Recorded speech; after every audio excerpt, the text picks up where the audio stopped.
Welcome to the first episode of my new podcast, One Life, One Table. We're going to be doing a lot of stuff with Darren Kramer, as well as interviewing a few guys along the way. Just keep the world updated, keep South African poker players updated about what's happening in South African poker, what's happening with players around the world. And we'll kind of see where it takes us. We've got a lot of guys, we've got a lot of stories. It'll be interesting.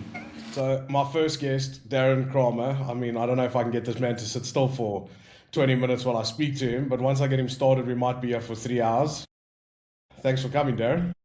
Yeah, super excited. I know there's been a thought, a discussion in our mind. I could talk to you for about 7 hours, but we might, might lose some people after a while. But yeah, really excited to be on the first show.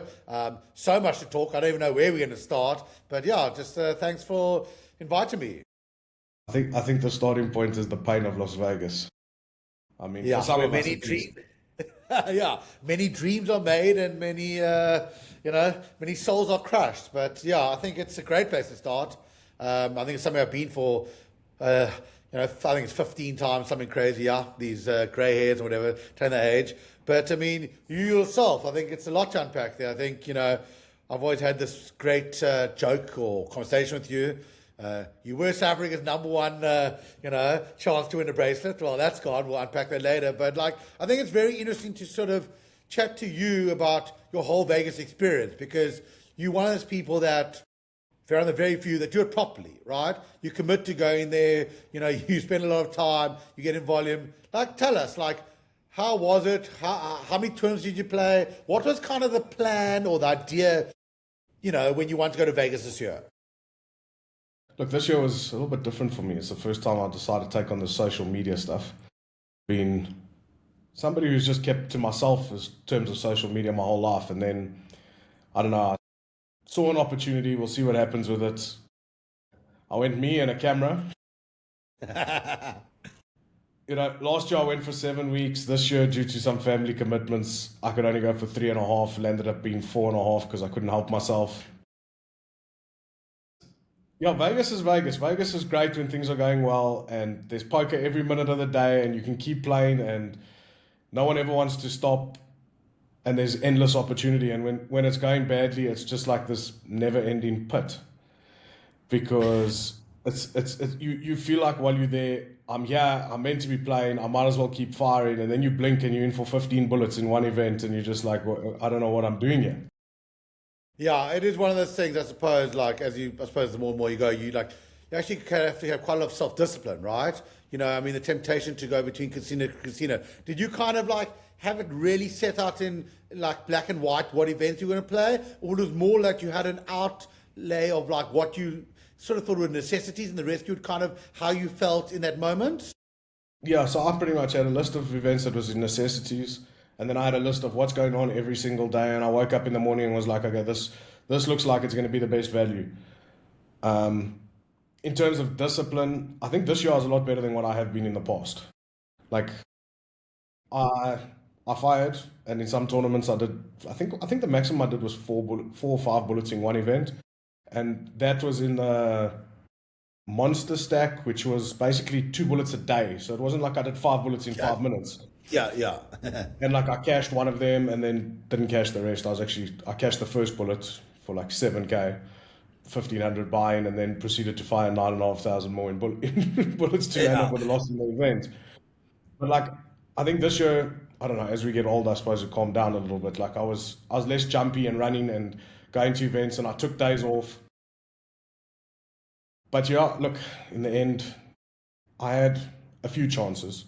I had 2 big chances online, 2 really big chances where I was chip leader with 100 left in 2 events. Yes. And if you go watch one of my vlogs, you can see in the one event I lost 6 70-30s in a row. That's every hands on the stream. Yeah. It kind of just happens, and is what it is. I was very disappointed to have to come home. How did you find your mental side? Because it's funny, I always try to tell, obviously being in this game for so long, and, I find it's it's one of the things where it is part of the career or the job or part of the game that we play. You've got to put yourself in those spots, and there's only so much you can control, You can look at how these final tables unravel, and if you're not going to win the key flips, it's just you're just not going to win tournaments. Like, I don't care how good you are, it's about matchups. So how do you find the mentality of sort of like, you, as you said, you're 100 and just kind of working through that? It used to be a big problem for me. I'd hate it. And then 8 days into the trip, I'd be like, fuck this. I want to go home. I don't want to be here. And this year, when I landed, actually the first week, I went for dinner with Alex Foxen and Chance Cornet. I have like a coaching story with them currently that I'm working on. And like Chance spoke to me for an hour and a half, purely on how much of this game is in your head. And like, I was asking questions and I was like, I get into these spots and I don't know what to do and I don't know this and I don't know that. And he said to me, but you do know. You've just decided you don't know. He's like, wow, it's no different. Yeah. He's like, playing the 10K main or playing the 10K six max, the game is the same. Yeah. And like, he just, I don't even know how he exactly phrased it to me, but he got it through into my head that there's only so much I can control, and whatever I can control, I need to control, and the rest is just like, okay. So like, even though I was losing, and there's a section in one of my vlogs where I said, okay, the one day I played the 1500 Super Turbo, I literally threw the 2 bullets away. I might as well flush the money down the toilet. Yeah. Besides those 2 bullets, I feel like I played reasonably well. I did everything I thought I should, and didn't go my way. It is what it is. Like I was excited to come home, see the family, honor my family commitments that I had, and then like now we're gonna go straight into the next series. And the truth is, I can't wait to play. And it's been a long time since I've been like this, where I actually look forward.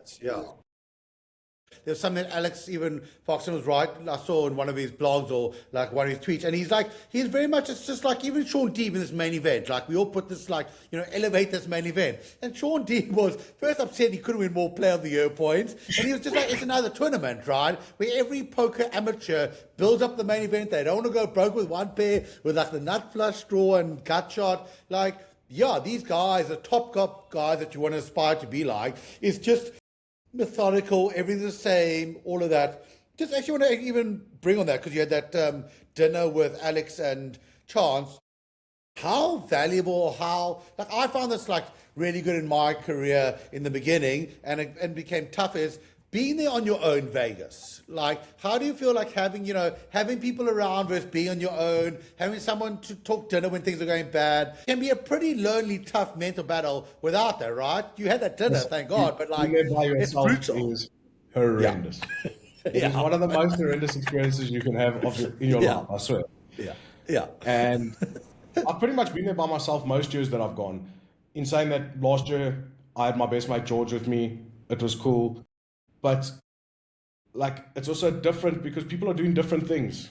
So George and I are playing different tournaments, playing different cash games, whatever the case is. We might not be on the same wavelength of what bugs us, what doesn't bug us, or the same schedule. And this thing with Alex and Chance and Kristen, let me tell you, Kristen, I think is the best of the lot. She's the most friendly. I'd love to hear about that. Really? That's awesome. Everybody. I mean, I don't know if you saw when she won the 25K, I was standing on the rail with Chance. Oh man, I didn't see that. That's epic. Yeah. That's cool. And like in her winner's photo, she called me over to come stand in it. That's so sick.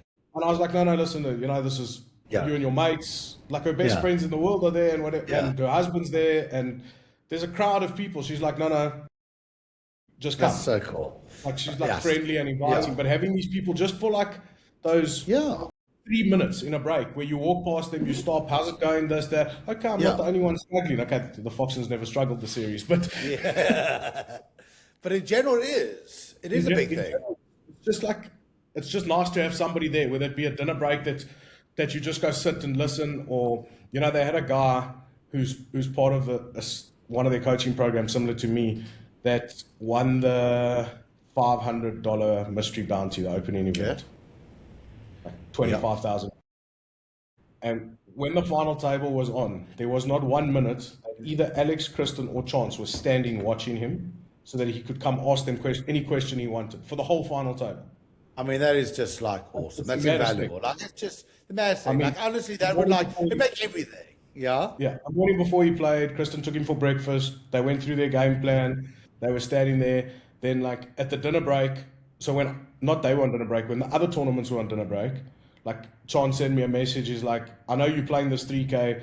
It's the dinner break now. I'm gonna go stand on the rail for this guy who won the toss. If you want to discuss his strategy, come stand there with me. So like I got to stand with him for an hour while he spoke through every hand played on the final table. Like this is insight that you just never get. You can take any course in the world, you don't get this insight. No chance. That's just invaluable. Like I'm as excited watching your journey and whatever. Like I know that those things are just, you just can't, no money can buy that. Not just amazing listening to it, just even the sense as, just the, like, actually that they genuinely care, right? They could be doing a million other things. You could pay the money. They could go kind of whatever. They are standing, sweating their guy. They are invested, and they've done obviously off the charts, those three that you mentioned, you know, both Foxons and Chance. But they genuinely want their people to do well. They're going to be so excited when one day Gio's winning a tournament, lifting.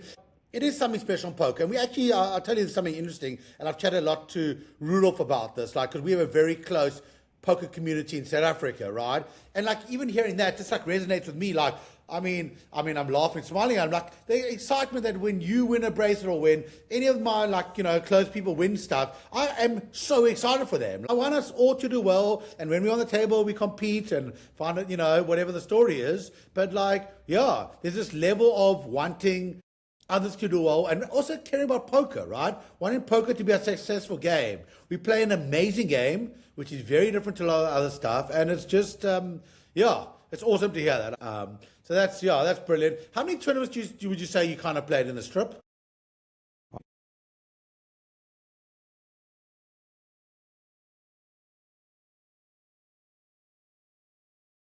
I played 33 events and fired 56 bullets. Okay. But you know what I want to show to like the sort of youngsters out there, you know, the next group is like, look at that volume you played. You were there for 28 days, right? For 31 days, whatever. You're basically playing a tournament every day. And you had the mental strength and the discipline to wake up every morning. Would you say? Cast 15%. Okay. Yeah. So yeah, it's like cash. whatever, five or whatever, more or less 5 out of 33, right? Oh, well, you're doing it on total bullets. On bullets. Or yeah.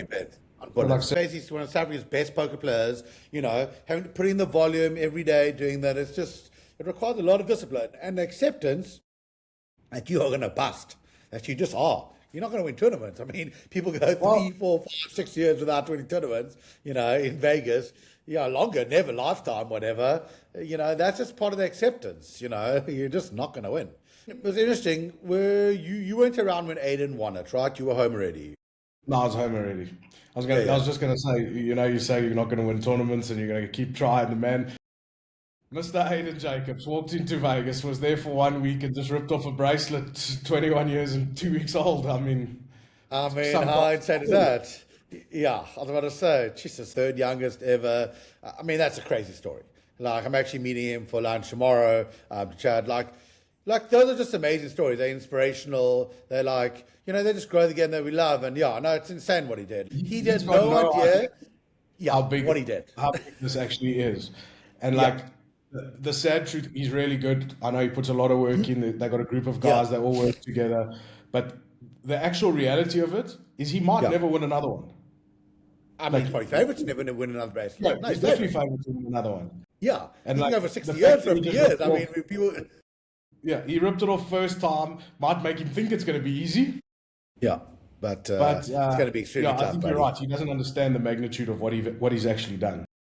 Yeah. So anyway, watching these are things, guys. I mean, to even put in numbers, like I swear I've been going there. I said 15 times. There's 20, 30 South Africans every time. Someone's 50 playing all these events around. There's thousands of events played. And here this kid just did it, you know. There's obviously, you know, we've always joked about these mad runs in the main event. You know, we had Costa, we've had you, we've had Imi, we've had Solly. Obviously, Ray's the great result. But since Ray, I think it's 4 of you have made the top 100 would probably be my sort of thing. And all those efforts we have all thought have been like once in a lifetime sort of experiences, you know, where you bleak because you don't know when you ever get that chance again, sort of thing. So yeah, I said in 2024 in my interview, and they did some other interview thing, and the guy asked me like, how am I feeling, whatever, and the biggest feeling was kind of sadness because in my head, I might never get there again. Like it is very much that's not how good you are. you might not. No, of course. And in the same I can read a list of the top players in the country, in the world. They don't even get there, right? Like, Yeah. it is the truth, right? I do think, though, it's going to be very interesting. I do, for the betting man, not that you can get this bet anyway, next year will be the biggest amount of South Africans ever in Vegas. Because Yeah, I'd like to post I'd like to put Aiden, my house over. yeah, I know. Literally. Like, I say, we might even need another hotel. Like, it's just one of those things, where, what's that? Yeah, It's the money Christmas maker. maker effect just in South Africa. That's exactly what it is. 100%. I mean, literally, 100%. This kid from not knowing people, everyone's going to greet him. Every young person's going to think they can do it. Everyone who's heard something. Also, like, you give credit, your blog. I get to follow what's happening in Gio's life, all the tournaments. There's a group with updates, other people blogging, whatever.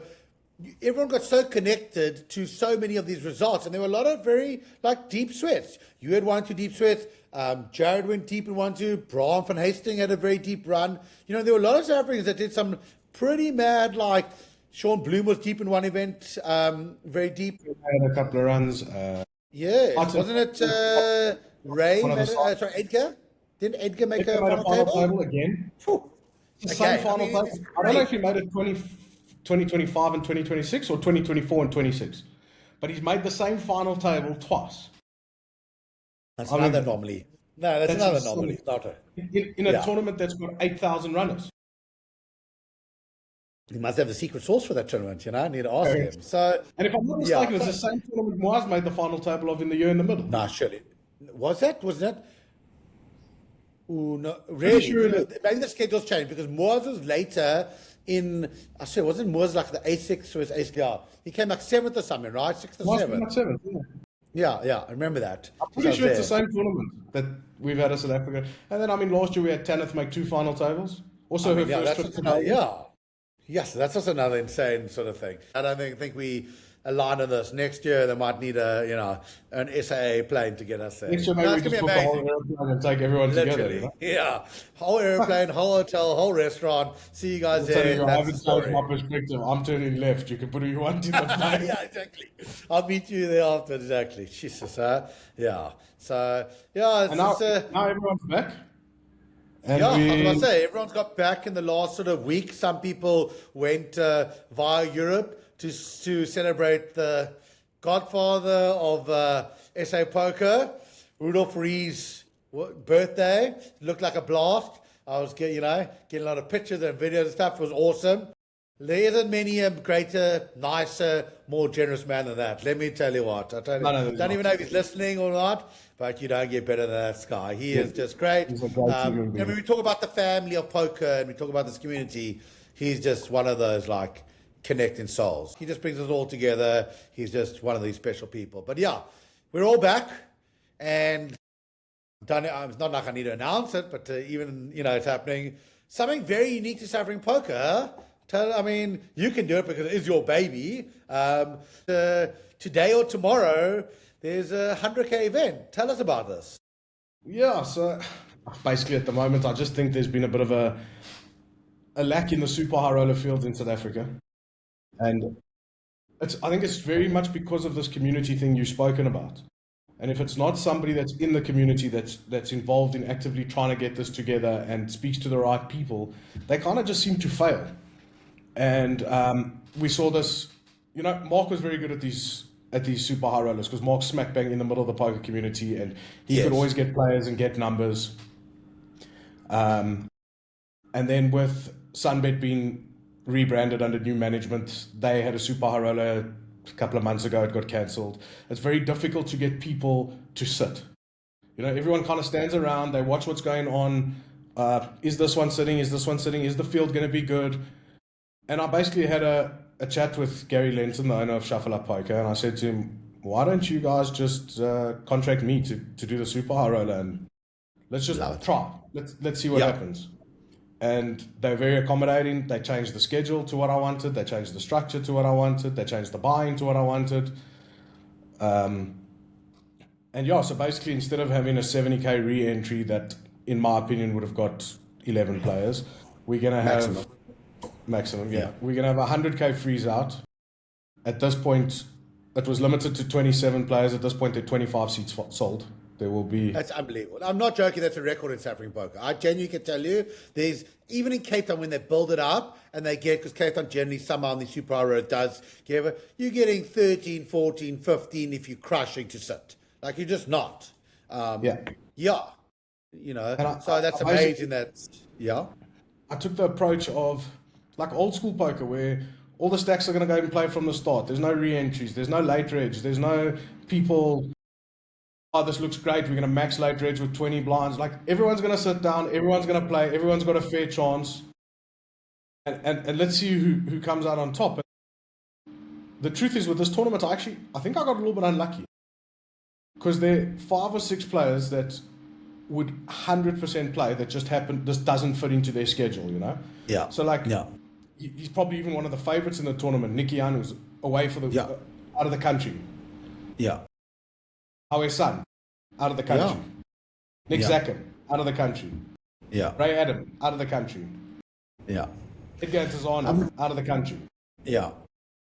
So there's a lot of, I mean, that would be really, I mean, the mad part is you add those people in, I mean, you getting sold out this thing and having to either make more seats or do it again, you know what I mean? Yeah. Which has never happened, And I think that's the point. The point is we sell this one out and then, I don't know, maybe we do something else in the SA Poker Open later in the year, or an opportunity presents itself at wherever to do these things, and maybe we can even like start some sort of a high roller tour that's kind of organized by the players for the players, so the players get what they want.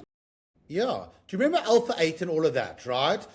Like it feels like if it's just like that, where it's once a year at 3 different locations and just using or 3 different series, whatever, like run by you, like because there's a level of kind of integrity and community that we have to you, it will be great. There's a definite space for it. I think the middle amount of the 50 to 70 grand is just like wrong in South Africa. You're not getting someone walking through the door. There's none of that anymore in this country. You know the people and the relationships to do that. So I love this. I mean, it's awesome that Gary and Shuffle Up bought into this because I think it's brilliant. And it's just very exciting, to be honest. Yeah, and I think it's good for everyone. It's good for them.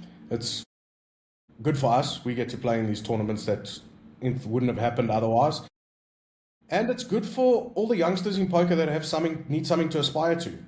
You know, we kind of lost that where it used to be that you wanted to play the high roller at WPT or whatever, and you had to build a bankroll or sell pieces or and get into this. Where now the buying size between main events and high rollers is kind of squished so close to each other that people that can play one almost play the other. Yeah. So like the high roller at Monty is 25K, the main event's 15K. A lot of people can play both. There's like no clear separation. And when super high rollers were at like 50, 60,000 Rand, there wasn't that much separation either, and there wasn't that much incentive for big businessmen to come play because there was no massive prize pool for them. Where now, by making this 100K freeze, and who knows, maybe next time we go 200K. I mean, let's see. But it gives all the youngsters a chance to go, hold on, this is where I want to be. This is the tournament I want to play. This is the tournament where I can win life-changing money. And, you know, in saying that, one of our first entries that couldn't help himself in this tournament is young Aiden Jacobs. You see, right? There we go.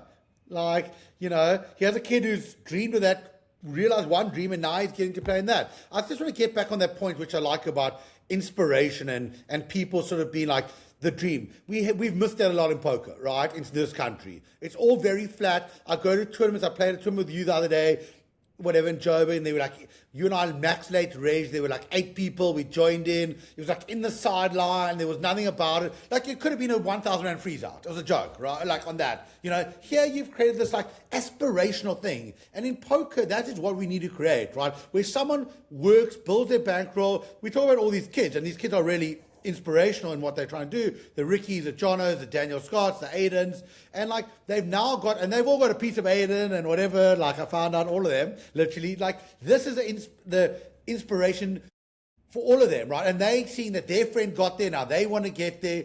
But you've like elevated this, and it needs to sit as this is the like within South African poker the ultimate. You're playing against And there's no word like, there are 4 of us in the tournament that will say 4 of the top 5 earn the most money in South Africa, whatever you want to kind of use your reference. It's like that is what the dream is, the ultimate, and the stepping stone to other things.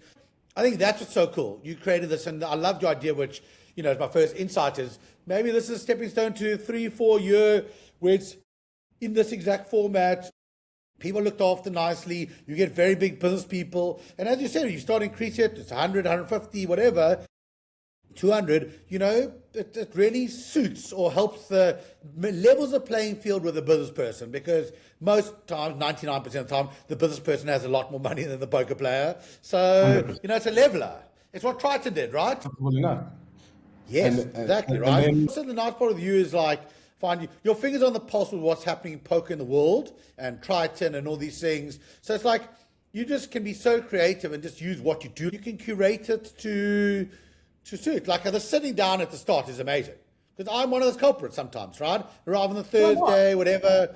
It's like, yeah, but this is great. Like we all have to be there. And then you also don't get the 4 or 5 people who said they were going to play, and at the last moment they're like, oh, well, Max Jefferson's got 2.9 million chips. There's only 4 million in play. I'm not playing, So it takes away that, which is big. yeah.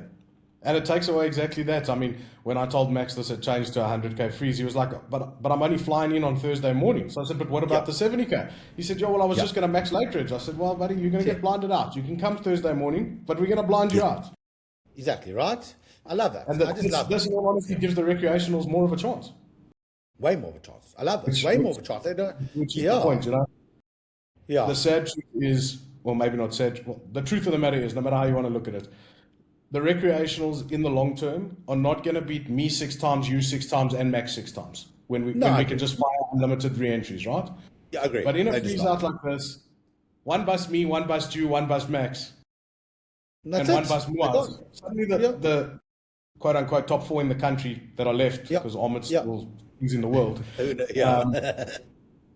are suddenly gone, and now anybody can win. 100%. I've always said, bro, I mean, a cooler is easy to happen, right? They don't know what to do. They're so deep. They 4-bet jam at 150 bigs with ace king, and you call it with kings or queens or whatever. They win, and that's you gone. Like, I think it's great. Like, and then there's definitely quite a few business people there that aren't shy to flick it in and put it in. So I think it's very interesting. It's the first of its kind. There were only very, very few people in this country that could do this and pull it off. But when I saw this, I was like, okay, yeah, someone's got the spot on. Whether it's Gary or you or whatever the conceptualization, this is just going to work. And I think, it's a good test. As you said, it's a lot of information testing for you for potentially doing another one in, the end of the year for the SO Open. Look, this is just a start. We'll see what works. We'll see what doesn't. We'll try create more value for the players for the fees that they are paying for this tournament.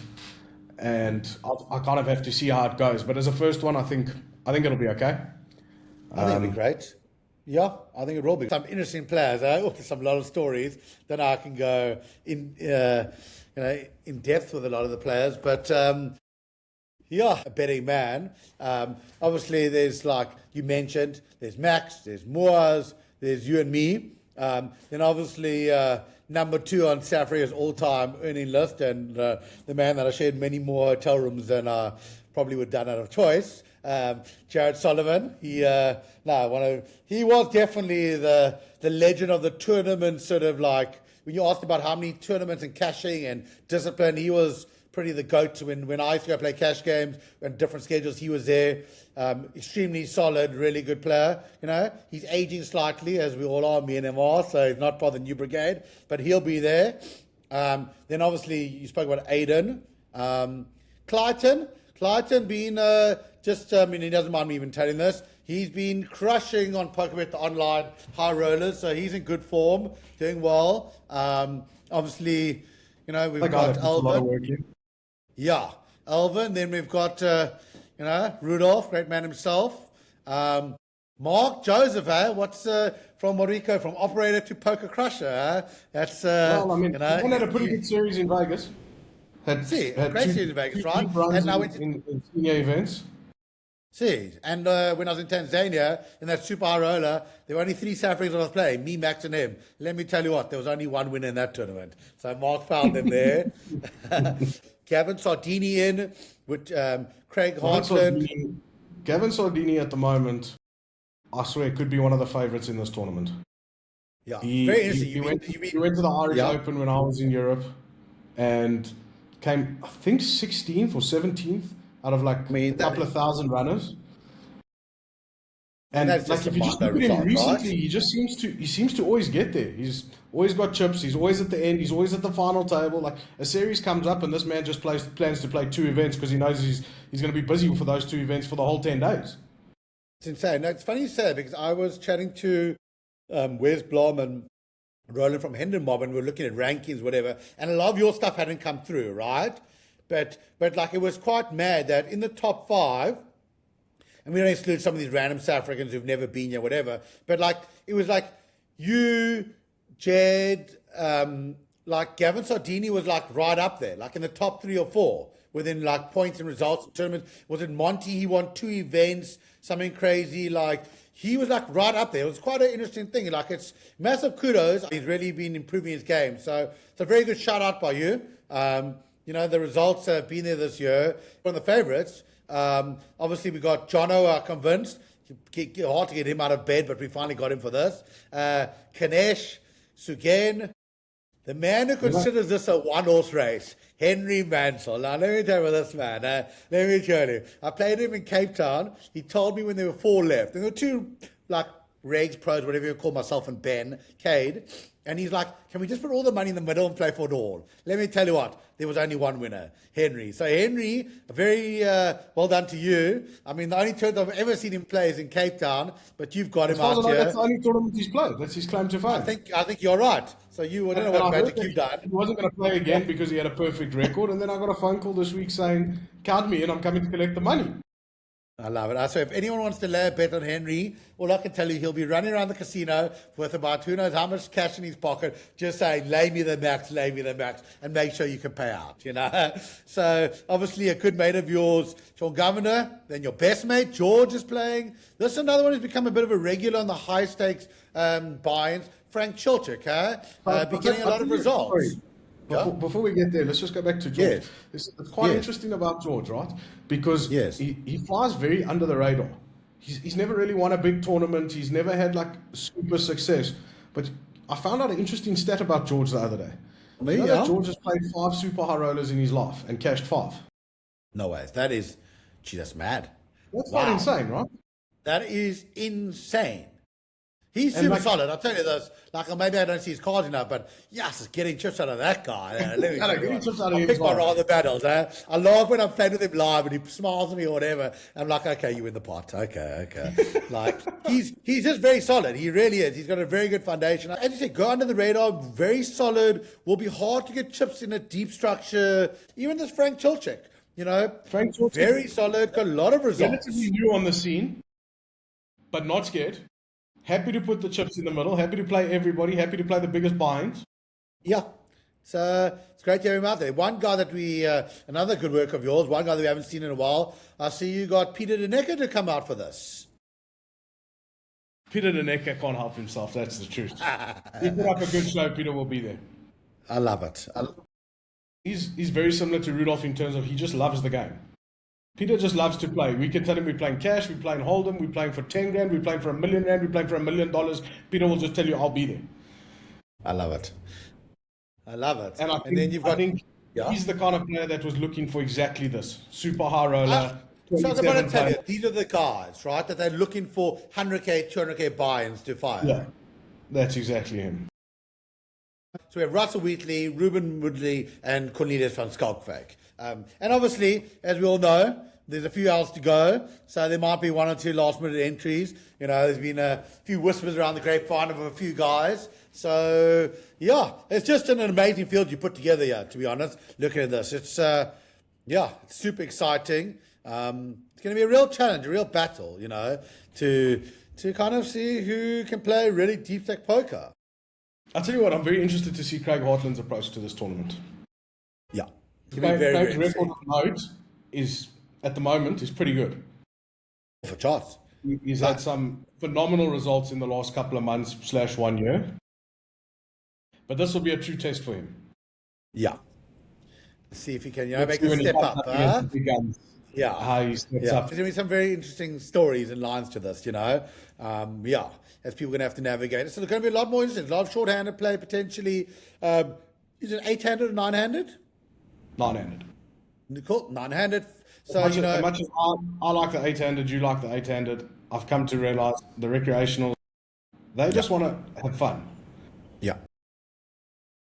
Having fun for them means playing 9-handed so that in between they can talk shit to their mates, mess around on their iPads, watch the rugby.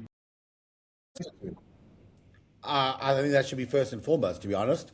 I've said this to you a lot of times. Like I've said, we've got to wear many hats when we make these decisions, right? What makes it right for the recreational player, not for the pro? Like if an amateur feels they can't win a tournament, then we're doing it wrong. We're not here to make pros win all the tournaments.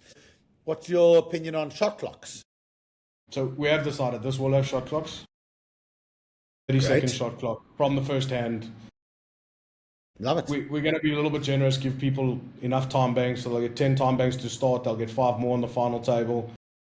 But I think that everyone's pretty much accustomed to playing with a shot clock in South Africa now. That was a very good innovation that I pushed back on a lot when Mark brought it in. But he saw it correctly. Gone full circle. Yeah. I'll give him that. I've gone full circle. And the truth is, the pros are the ones that you give them more time, they're just going to make better decisions. So let's rush them a little, and make them even more uncomfortable. And I think overall it just provides a better experience. There was this, I don't know if you saw this, there was a thing in the main event this year. On day 7, they introduced a shot clock because there's a guy who had 1 chip back and tanked 14 minutes. 15 minutes. Yeah, it was crazy. That's just bad for poker, bro. I'm gonna be honest. That's just bad. It's horrendous, right? Yeah. It's horrendous.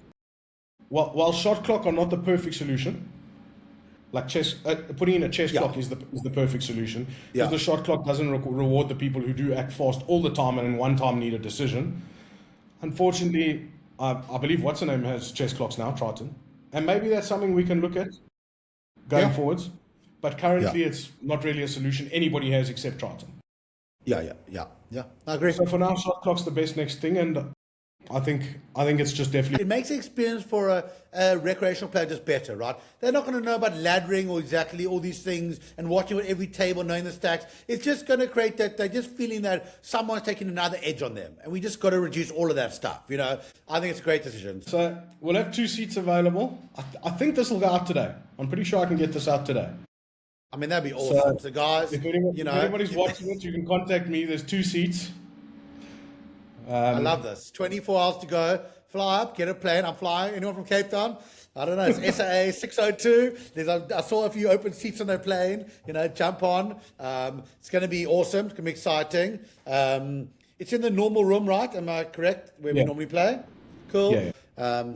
It'll be a nice, slow, long tournament, which will be great. So I think, to anyone as well listening or interested to take a little shot, definitely come on in.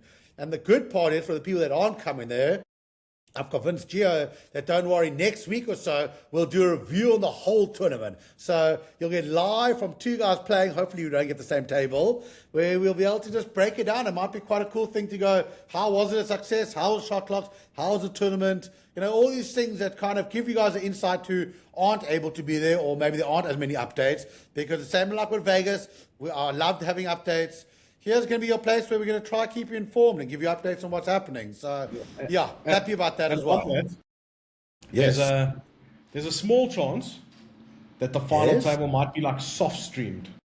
So it won't be streamed with live cards, but it may be streamed on my YouTube channel. That would be off the charts.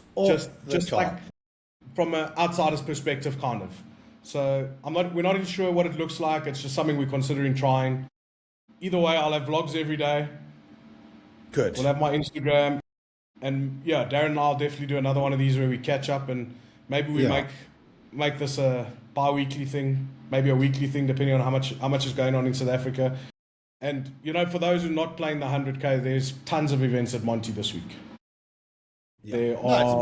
As you said, just come and play any of these events, right? There's so many for all different buy-ins. and you've got to start somewhere. You want to play the 100K one day. Start by winning the 5K. Next time you win the main event, and maybe in 3 series time, you'll be phoning me and booking a seat. Exactly. You know, you've got me though with that. I mean, I'm a man who likes ice cream. Telling you about the stream on the table, it's like you gave me a little scoop of ice cream. Just, it's going to be hard for you to say no now, eh? We're excited, guys. And maybe even comment on this, who you think is going to win. No, don't worry. Egos won't be hurt here, you know.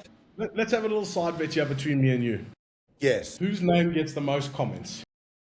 Okay, but should we do 2 things? Let's exclude you and me. Should we do that as one? Because that's even an interesting one. Outside of you and me, because it's your podcast, right? Let's say who name from the outside gets the most, right? I'm going to go. Wow. Do you want me to go first? Yeah, you go first. How about this? We have 1,000 rand bet, right? And it's the for whoever gets. Well, go me first, you second, third, me fourth. Okay. 1,000 rand side bet. Here we go. Right. First off the bat, we're going to go for Max Deverson. Boring choice. Huh. Okay. I will take Jared Solomon. Yes. And Aiden Jacobs. Cool. And my fourth person is going to be... Oof, this is tough, huh? Jeez. Okay. Ha! This is a very interesting one. We're going to go for Rudolph Fourie. Rudolph Fourie. The man of the people. The man of the people. Right. So I got Max and Rudolph. You've got Jared, Solomon, and Aiden. 1,000 rand, get typing. So that's it. If anyone out there comments Jared or Aiden and they land up winning, I'll pick one of those people and give you Darren's 1,000. That's brilliant. Okay. I promise you, out of Darren Kramer is like getting blood out of a stone. It doesn't ever so we'll happen. sign on that. Looking forward to tomorrow. Thanks for having me on the show. And to lots more. And to lots more good success stories like Aiden. 100%. Thanks, Darren. We'll catch up there. Awesome, brother. Keep well. Cheers. Andiamo.